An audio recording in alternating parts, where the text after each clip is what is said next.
On s'écrit en moyenne 20 à 25 textos par jour.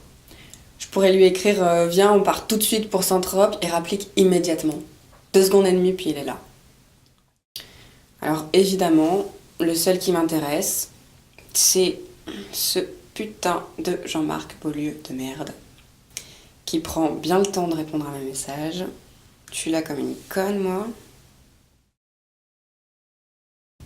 Des fois, euh, des fois, je suis devant mon ordi et je me mets à angoisser. Je me dis, s'il fallait que quelqu'un meure à chaque fois que je clique sur actualiser, je me retrouverais toute seule comme une conne sur la planète. Je sais tout. Tout. Je sais où il habite, je sais dans quel resto il bouffe, où il travaille. L'autre jour, je suis passée devant chez eux et je suis tombée sur le concierge et je lui ai demandé, je sais pas pourquoi, s'il était là. Et là, le concierge s'est mis à me parler de lui. J'écoutais et puis j'ai commencé à parler de lui avec les infos que je connais. On aurait dit que je le connaissais depuis la maternelle, horrible. Du coup, au bout d'un moment, je me suis rendu compte que j'étais dans la merde. Donc, j'ai dit au concierge de dire que je m'appelais Cindy Rosenberg pour pas qu'il sache que je l'espionne. Non, s'il savait, je suis tellement documentée. Son père a eu un doctorat en 2012, sa mère tient un stand de fleurs en bois multicolores au trésor de Jocelyne, à la Défense. Non, s'il savait, il s'inscrirait au programme de changement d'identité du gouvernement pour ceux qui dénoncent la mafia. Glenn Close dans Liaison fatale. C'est moi ça. Il m'appelle mademoiselle. Il me vouvoie. Un peu plus, on dirait une correspondance entre Musset et George Sand.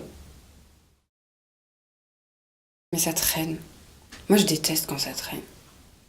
Puis, forcément, il est comme en train de sinistrer tous mes endroits préférés, parce que du coup, quand il est pas là, quand il est pas en train de boire une bière par hasard avec ses potes, je m'ennuie. Je m'amuse plus.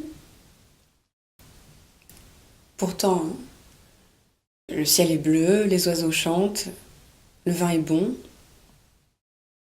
Je m'en fous. Je m'amuse plus. Alors que quand il est là, attention. C'est comme si je venais de prendre un rail de coke, tu sais. Et je dis bonjour à tout le monde. Hey. Le pire, c'est qu'on se parle presque pas. Mais je sais qu'il me voit. Tu sais, on voit toujours les gens, même quand on les regarde pas. Mais donc toi, t'es là, je regarde là. Je te vois. Je sais où tu regardes. Je sais que tu me regardes. Du coup, j'ai cliqué sur envoyer. C'est bon. Au bout d'un moment, ça va aller quoi. Je vais pas passer ma vie sur Hotmail. Puis c'est tellement bien. Tu vois le sentiment quand tu vas sur ta boîte mail et que ta boîte de réception est écrit en grosses lettres, là, en gras, que ça veut dire que t'as reçu un email. Le quart de seconde pendant que tu cliques. Et puis ça apparaît. Et puis il a écrit. Et puis cette joie-là est décuplée par le fait que 2 autres fois dans la journée, ta boîte de réception était en gras, mais c'était un putain d'email d'Amazon.fr, une aubaine dans un entrepôt d'abat-jour. C'est dur le rejet, mais ça vient d'un coup. Paf. Non? Paf. Comme une guillotine. Paf. Et là, passer des semaines à attendre qu'ils me répondent, à penser que je vaux pas de la merde, à me dire mais t'es pas devenue folle? Ça c'est comme se faire couper la tête au ralenti. C'est comme un long nom qui s'étale. Au bout d'un moment, on se lasse. Et puis, on se sent bête et on est bête.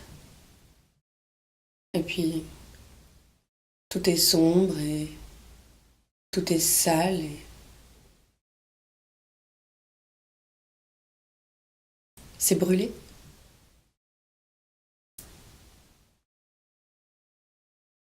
Du coup, j'ai cliqué sur envoyer.